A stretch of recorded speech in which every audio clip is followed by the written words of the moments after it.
bersama-sama di lantai 3. Saya sih maunya tadi di lantai 5, tapi ternyata ditutup. Nah, kita lagi mau jelang tahun baru di lantai 3. Kita lihat dari sana ke sana. Ini dari kira-kira 15 menit yang lalu udah mulai ramai. Kita lihat lagi nanti pas benar-benar jam 12 ya, which is 3 menit lagi sih friends. Kita lihat ya apa aja.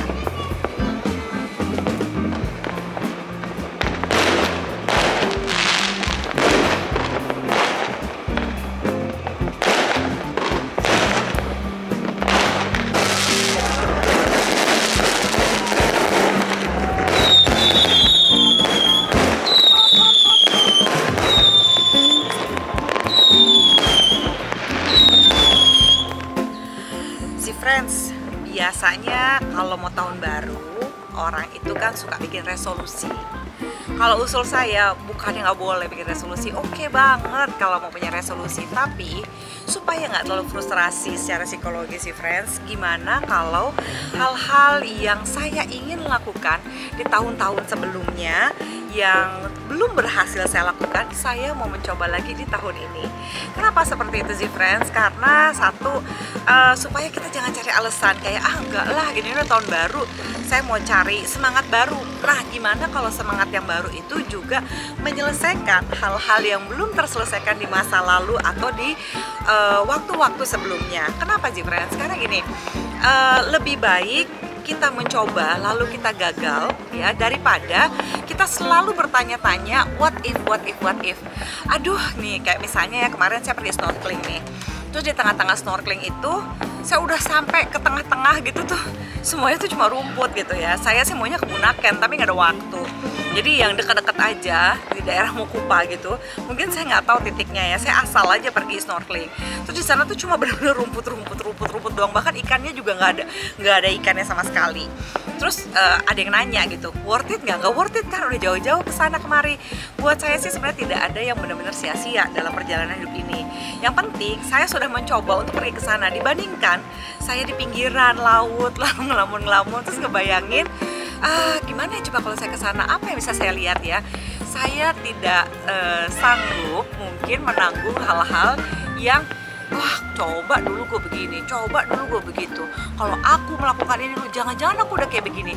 Nah, dibandingkan aku berandai-andai terus nih, kita berandai-andai terus sih friends, wah coba dulu begini, coba dulu gini. Gimana kalau hal-hal yang belum bisa dilakukan, kita evaluasi lagi apa yang bisa kita lakukan di tahun ini untuk memastikan hal-hal itu terjadi.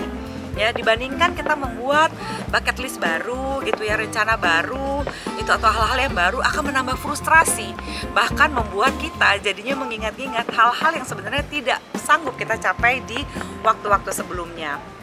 Nah, dalam psikologi kita mengenal yang namanya toxic positivity.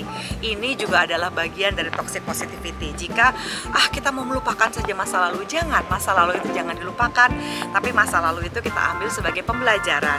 Apa sih yang terbaik yang bisa kita lakukan untuk masa depan?